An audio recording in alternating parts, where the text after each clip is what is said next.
Do you want to know how to discipline a teenager that won't listen? You're not alone. I'm Nicholeen Peck, and I teach all over the world about parenting, good communication, how to build strong family bonds, child development, and education, all through the lens of the principle self-government. And in this video, we're talking about teens who won't listen. In this video, we'll talk about firm but respectful strategies that you can use to discipline those teens who shut down or ignore their parents.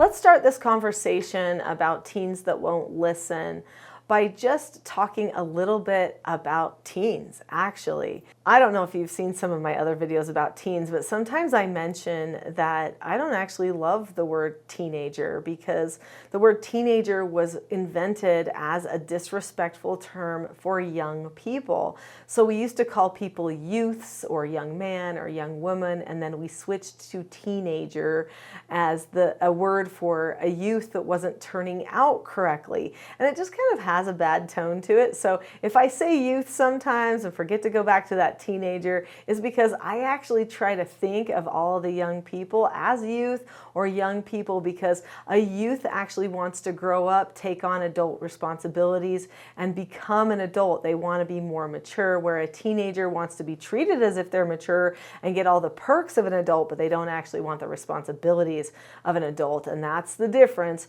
between the two. I mean, there's some other things we could go into there, but anyway, let's talk about these youth that are living in our home and why sometimes they're shutting down, what's really going on there. So youth or teens, they crave freedom. They want it. They want to grow up. This is developmentally where they're at. In fact, they can't hardly stop that craving from occurring. Sometimes they don't want responsibility though. They may want, like the teenager, like I mentioned, they may want the perks.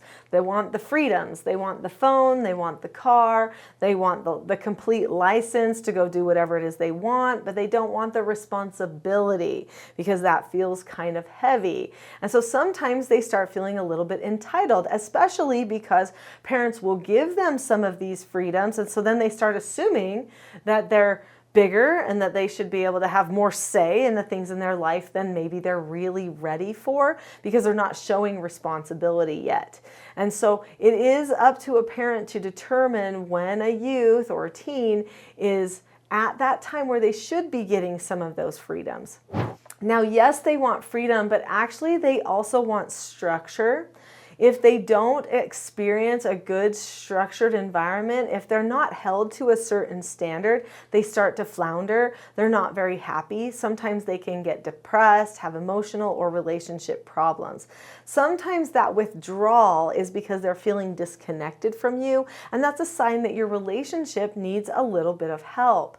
So keep that in mind too. There's actually multiple reasons why your teen may be pushing you away. It could be that they've been informed online or from somebody else that you're clueless, that you don't understand, and so they're technically judging you.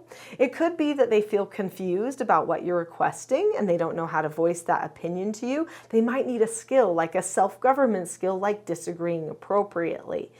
And they also might feel like you don't understand, you don't care. So again, they pull back, they withdraw, and feel like there's no point in voicing their opinion because maybe there's been conflict that's happened in the past, or maybe they felt like that they couldn't get their point across to you well enough, and so they've decided to give up. So we could have emotional things like depression, we could have detachment in relationship, we could have strong-willed tendencies that are happening, as well as that confusion that I mentioned. So let's talk briefly about the strong will. So there are a lot of youth who are really strong-willed, maybe a little bit bullheaded. They want to have some control and they're just going to take it. So it is a control strategy to not talk to parents. And one of the reasons that they choose that control is because that's actually a nice passive-aggressive way, so they don't have to do the effort of starting a fight. Instead, they can battle the parents and be aggressive, but do it passive-aggressive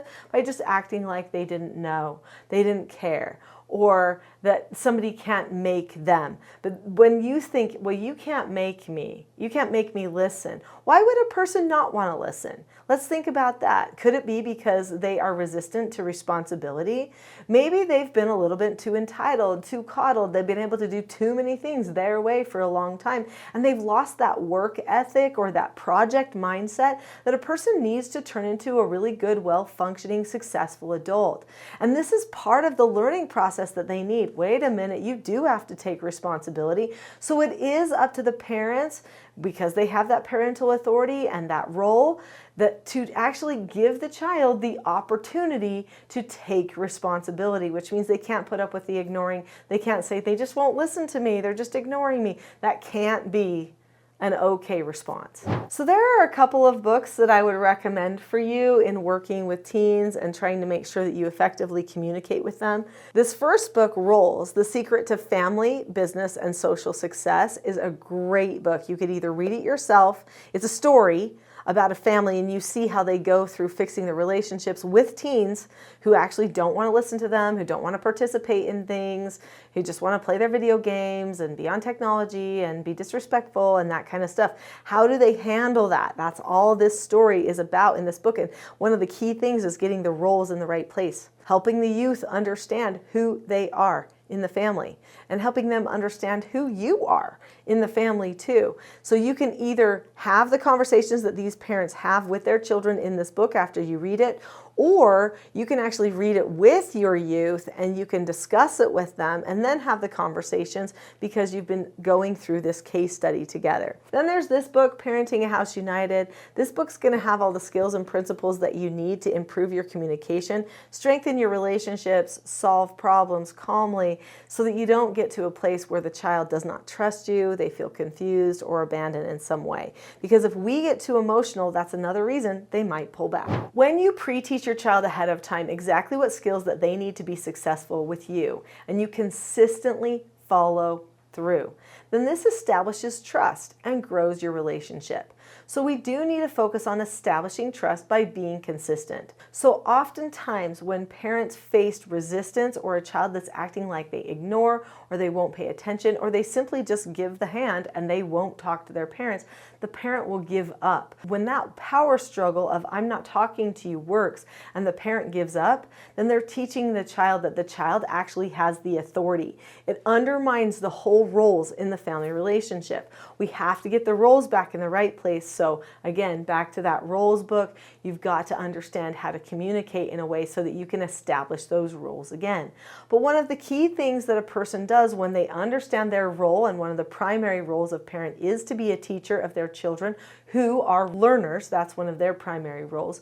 What you do is you do an effective correction. Your youth should know ahead of time exactly how you will be correcting them so that they can plan on that. It's predictable. This will decrease anxieties. Sometimes youth are shutting off to their parents because of anxiety levels as well. When they understand that you're going to do the same type of correction every time with the same words, that decreases the anxiety because the predictability of that interaction has gone up. They understand what the correction will sound like and what consequences they're going to need to earn and how probably they'll need to fix the situation. So let's just do a scenario here. So let's say you have a 14-year-old daughter and you tell your 14-year-old daughter, it's your dish day, I need you to go get your dishes done.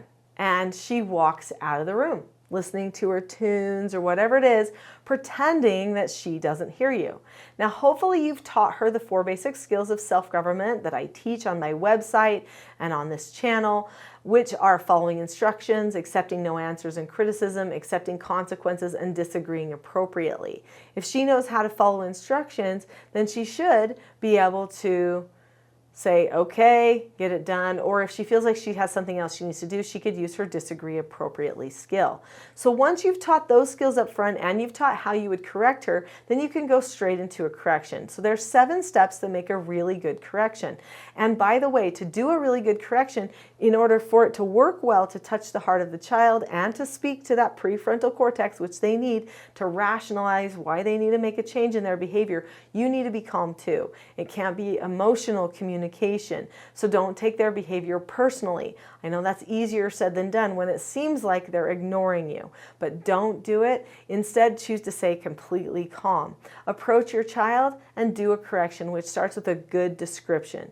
The description might sound like this. Just now I gave you an instruction to do the dishes, and you didn't look at me. Instead, you just turned and walked away. The first step of following an instruction is to look at the person, so we didn't even make it to step number 1.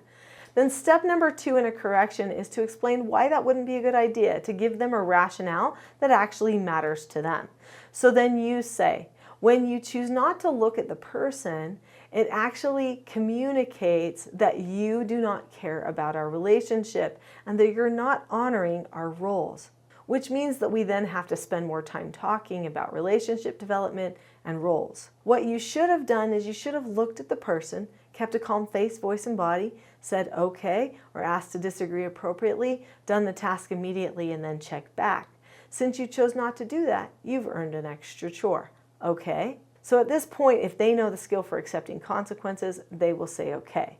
So I say, this is what you did, this is why it wasn't good. Then I explained, hopefully you heard what they should have done, and then what consequence they've earned. Now they're going to say, okay, I'm going to praise them.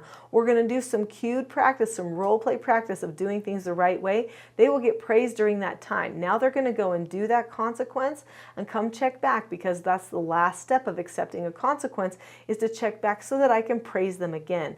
So I'm going to be praising them for all these practices and when they come back, as well as for saying okay. So during this one correction with the youth, you could be praising them like 5 or 6 times, which is great because you should praise your children 6 to 10 times for every one time that you correct them, in order for them to understand that the corrections don't need to be taken personally. If your child struggles with calmness, then I actually have a gift for you. So I have a toolkit on my website. So my website is teachingselfgovernment.com. And if you go to that toolkit right now, there are 10 tools for calmness that are free that you can use for yourself and your teen. When you go to that Calm Parenting Toolkit, you will get 10 tools. They are not the full program. I have to make sure that I let you know that so that you're not misunderstanding. But it is a great starter mini course that will help you get the calmness going so that you can now bring in those other skills that you're going to need for success in order to solve all of the problems in the relationship. Really, when your child is pushing you away, when they're ignoring you and they won't listen to you, then that's usually a sign that your relationship needs help, which means we've got to go back to the basics. Who are we? What are our roles? And what skills do we need for success? And what do we don't want our relationship to be like in the future? So take a little bit of that upfront time to set those things in motion, and then just follow through consistently with all of your self-government skills. And you'll see your relationship will change.